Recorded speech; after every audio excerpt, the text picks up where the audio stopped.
Olá, estamos no nosso quadro Discipulando, com a leitura seletiva e sistemática das Escrituras Sagradas. Estamos lendo o Evangelho de Mateus, estamos no capítulo 22. Eu te convido a acompanhar hoje comigo o versículo 23, que diz assim: Naquele dia aproximaram-se dele alguns saduceus, que dizem não haver ressurreição. Eles perguntaram: Mestre, Moisés disse, se alguém morrer não tendo filhos, seu irmão casará com a viúva e suscitará descendência ao falecido. Ora, havia entre nós 7 irmãos. O primeiro, tendo casado, morreu, e não tendo descendência, deixou sua mulher a seu irmão. O mesmo sucedeu com o segundo, com o terceiro, até o 7º. Depois de todos eles, morreu também a mulher. Portanto, na ressurreição, de qual dos 7 será ela esposa? Porque todos a desposaram. Respondeu-lhe Jesus: Errais, não conhecendo as Escrituras, nem o poder de Deus. Porque na ressurreição nem casam, nem se dão em casamento. São, porém, como os anjos do céu. E quanto à ressurreição dos mortos, não tendes lido o que Deus vos declarou? Eu sou o Deus de Abraão, o Deus de Isaque e o Deus de Jacó. Ele não é Deus de mortos, e sim de vivos. Quanto a isto, ouvindo isto, as multidões se maravilhavam da sua doutrina. Esse é um tema que eu particularmente gosto bastante, que é a ressurreição. Por que ressurreição? Porque a ressurreição é o máximo, é o grande plano da salvação do nosso Senhor Jesus.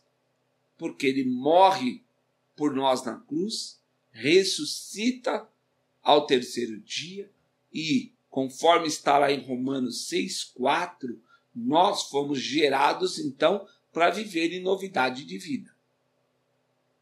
Esses homens, chamados saduceus, eram uma seita dos religiosos daquela época.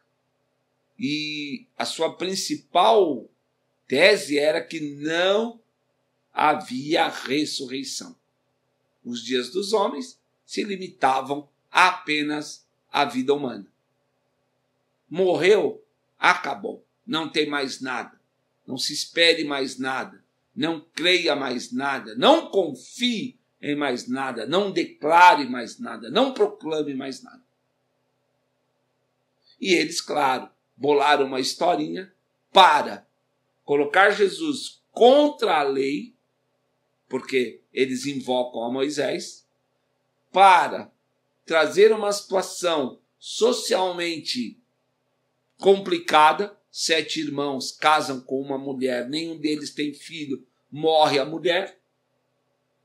Então, por trás disso também havia uma malícia, um sugestionamento de um relacionamento promíscuo.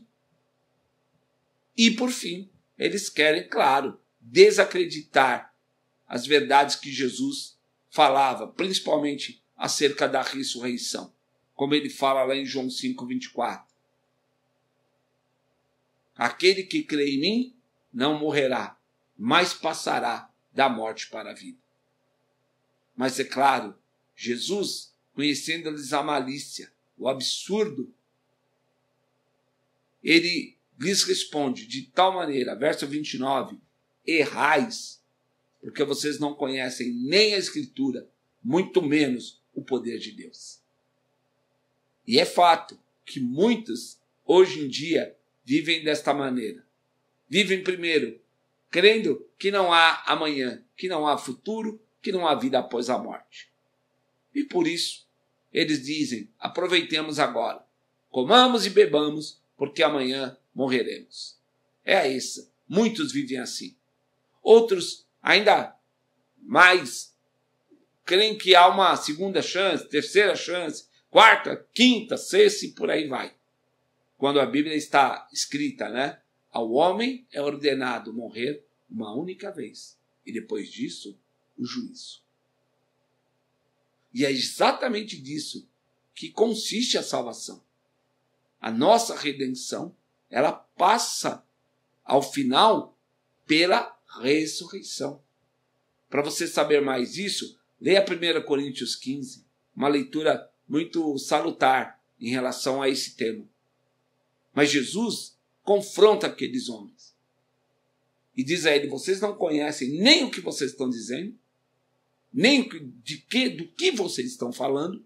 E aí ele dá um exemplo que é mortal, desculpa o trocadilho, com a fé em que eles criam.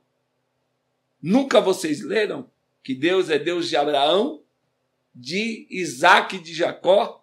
Seguramente os patriarcas, e que já tinham morrido. Cronologicamente, já tinham morrido há muito tempo. Mas o que ele diz? Deus é Deus de vivos.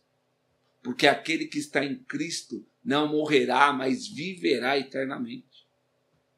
Essa é uma das doutrinas, um dos ensinamentos principais de Jesus. É a base de toda da nossa fé, da nossa caminhada, da nossa maneira de viver. Às vezes é terrível ouvir alguém simplesmente desdenhar, porque ele desconhece. É por isso que quem não crê na ressurreição se desespera tanto com a morte. Mas aquele que crê em Jesus viverá a vida de Jesus, porque ele é vivo, ressurreto e poderoso. Aprendamos com a palavra. Aprendamos e saibamos que Deus é verdadeiro. Deus é fiel. Deus é poderoso, criador, sustentador de todas as coisas.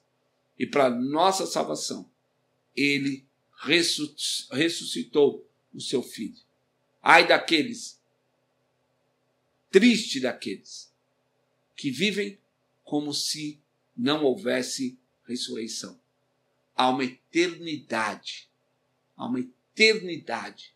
E eu termino com a letra de uma canção que eu cantava quando era adolescente. Aonde você vai passar a tua eternidade? Aprenda com a palavra. Vamos ficando por aqui. Que Deus abençoe e até o próximo vídeo. Não esqueça, curte, comenta e compartilha. Tchau, tchau.